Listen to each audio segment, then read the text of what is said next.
What's up, people, and welcome back to the channel. Right, so today we have an inlet manifold. Ta-da!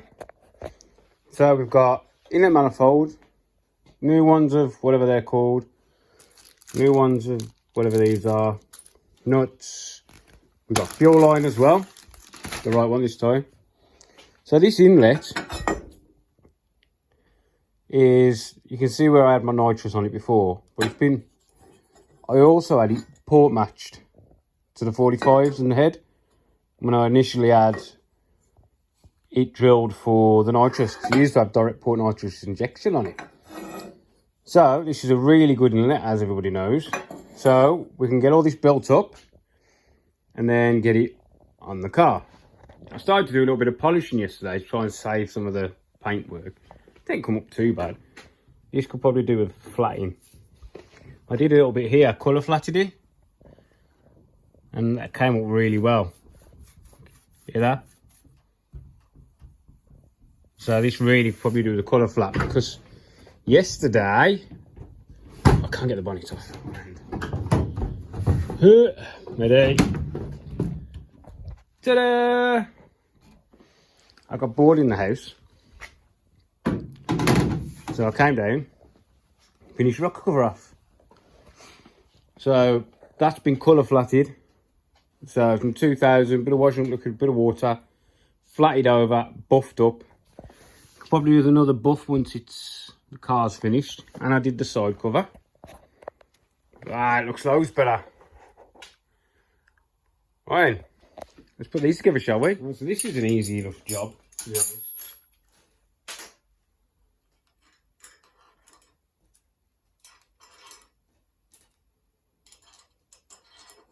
You don't really have to run these. These are meant for vibration. Because on really vibrating engines like the Minis, you can actually shake the Webers and it foams up the fuel. And that's what these are designed to do. They're designed to stop you agitating the fuel.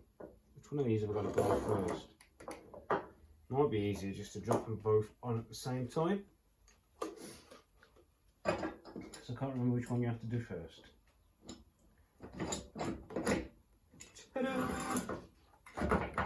Right, so now we've got to get all this junk on, haven't we? Yeah.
So all I'm doing there is balancing all 4 throttle bodies with this one.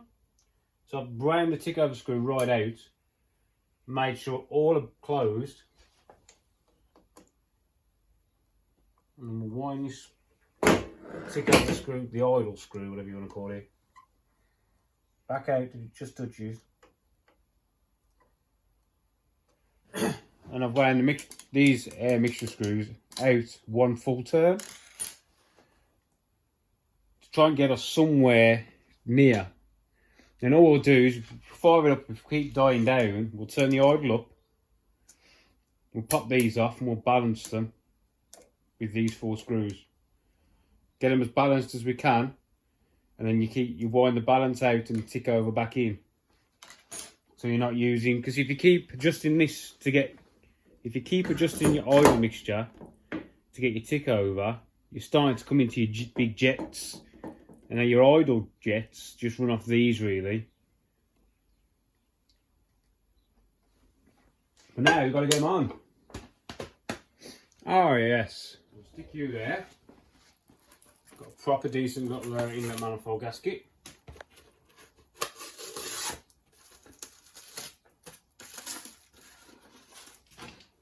Check over. We'll just give that a little bit of a clean before we stick anything on it, because it's got a bit of dirt.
Right, get these in, and I'm going to get that water pipe in the bottom of it as well.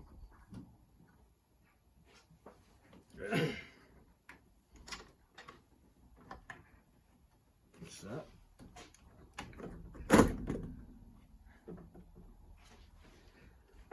Back where they belong.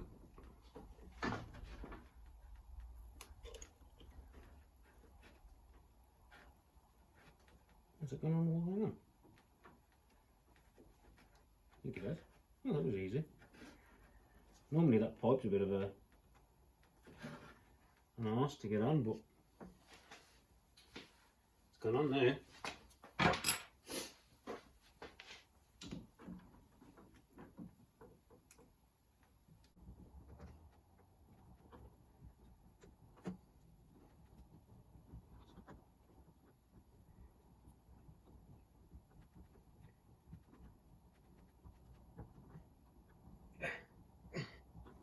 Right, what nuts should we put on there? I think we should put the brass ones on. I think they're just going to look nice, aren't they? Yeah?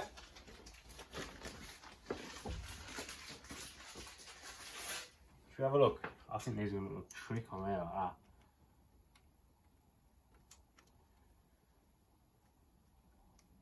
What do you think? I think that's going to look trick. Yeah. The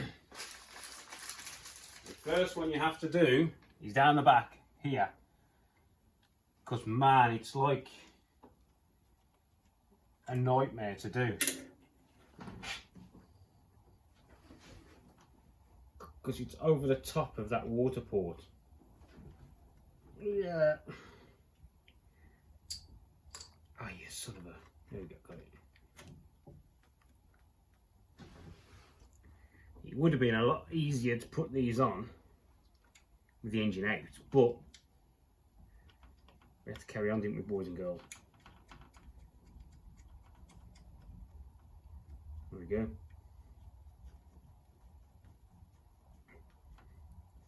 So I need 13mm on a wobbly wobbly.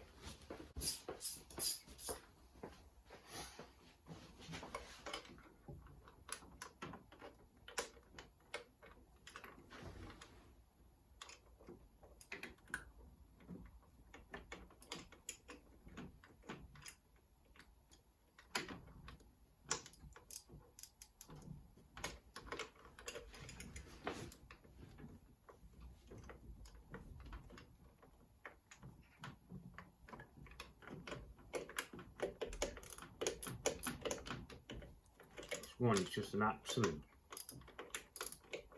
arse.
Right, there on.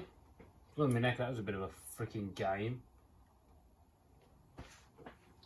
Now I'm questioning whether I want to run the fuel system the way I had it before or on a return system. So that's basically, at the minute I've got fuel in to the pressure reg and the pressure reg to the Webbers. I'm wondering whether I'll go fuel in to the Webbers, to the Webber, because I've got another one of these. I can come back out to the reg and put the reg back to the tank, which is a way that we do it on mostly everything these days. What to do? Because I think I've got enough fuel on it, so I brought 6 meters of it.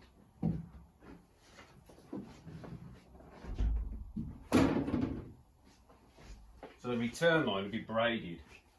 So I'm questioning now, because I've got to have enough of this here. Let's have a look.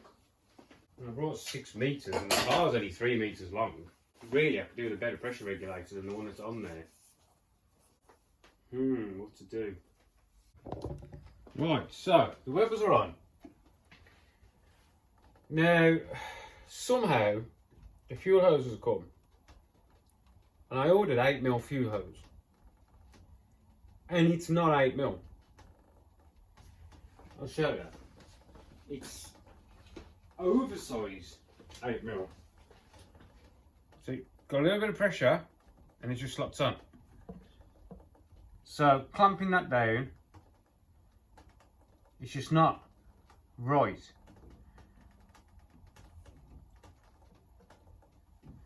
So I've ordered some from a different place, and it states it's 8mm. 8mm ID, which is what we need. So we're buggered again. There's still little bits we can do. We've got to put this water pipe on. Come on, PTFE. Is it just me, or does everybody else have to think which way to wind the PTFE so it actually stays on? So we can get the fluids in it now. This goes in here.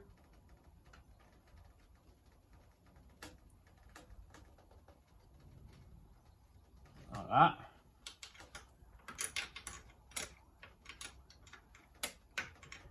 And this just goes back to the header tank.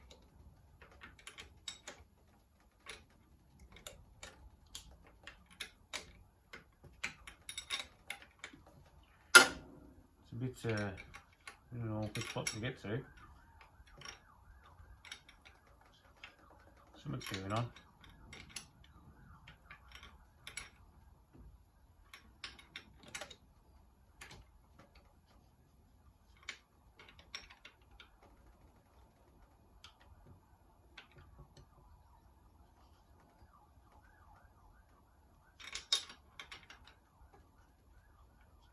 We're about there. Being an aluminium fitting, you don't want to get too much, do you?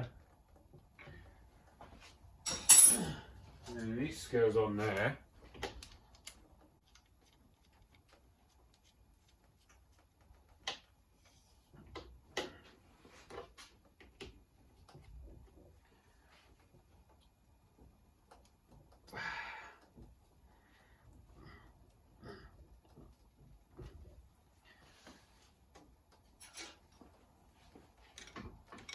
I want to flush this radiator system as well. Inlet was all cleaned.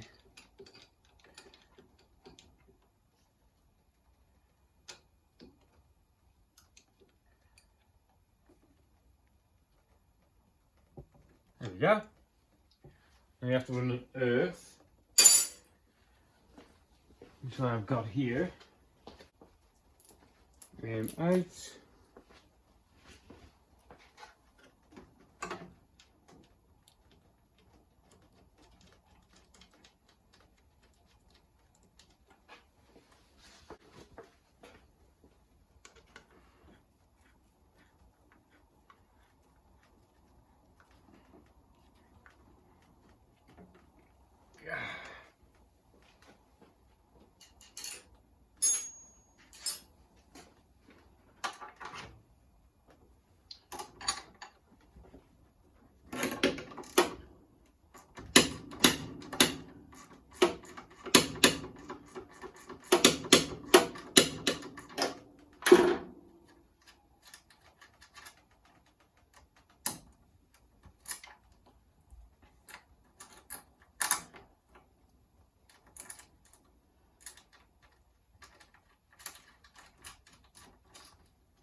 Righty then. Theoretically now this water system should be sealed. So we should be able to go outside and fill that up. What do you think? I think it sounds like a plan. Can't believe the bloody fuel hoses are wrong again.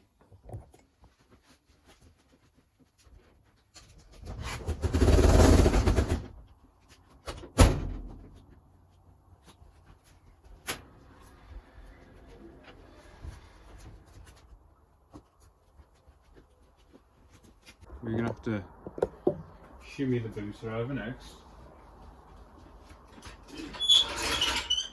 The water feed is behind.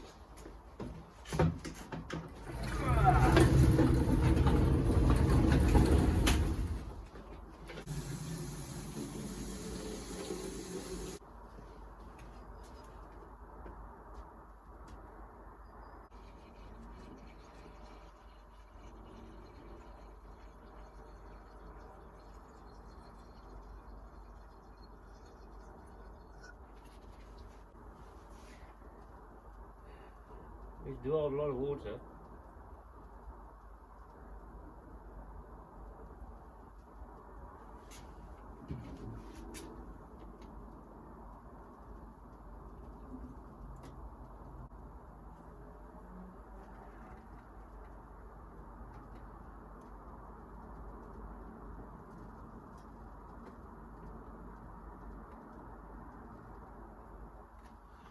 Water temperature T-piece is leaking.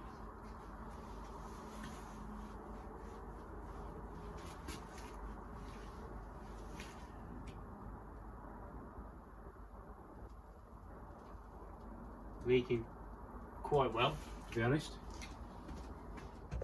Right, it's sod's law. We had a bit of a leak. As soon as I push outside, it starts raining. What's leaking is what has my temperature gauge coming out of it. This is an old one, this is steel. So, I'm going to get it off.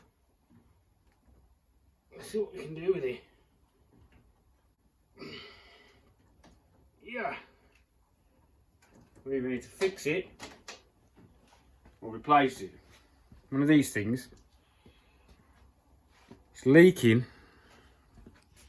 There's a little crack here.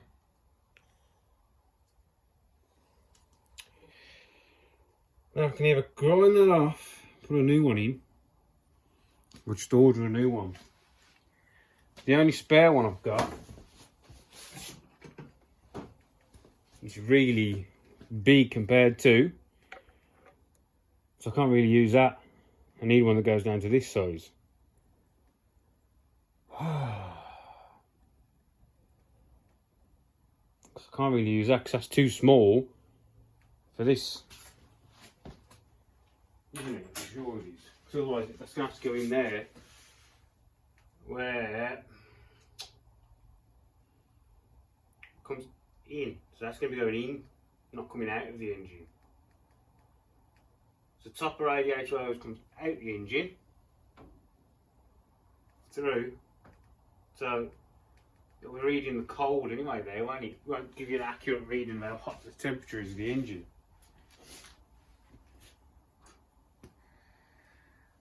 And I don't think this will fit where the original temperature sensor is supposed to be on the engine. Otherwise we could have just put this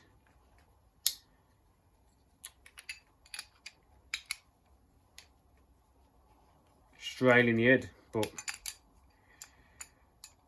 don't think it will go in.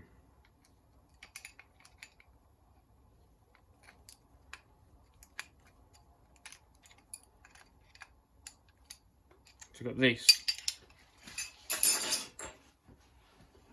Well, the cable's long enough, the pipe's long enough. So that goes there.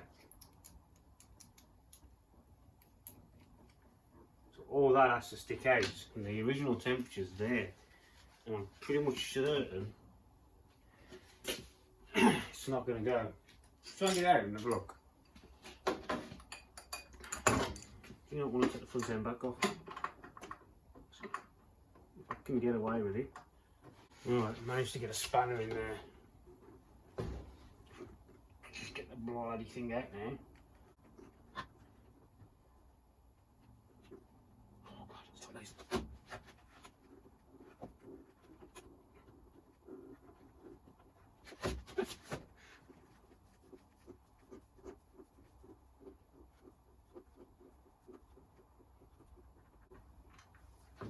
See?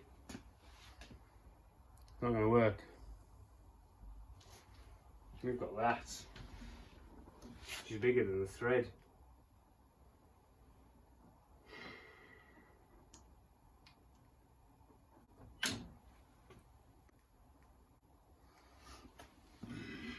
Right, people. So, where we're at now. Webbers are on. Right? So, fuel pipes here. That's been a bust. Wrong one again. Water test was a bust. We've got a leak. So what I'm going to have to do is I'm going to order a new one of these. I've just ordered a new fuel hose again.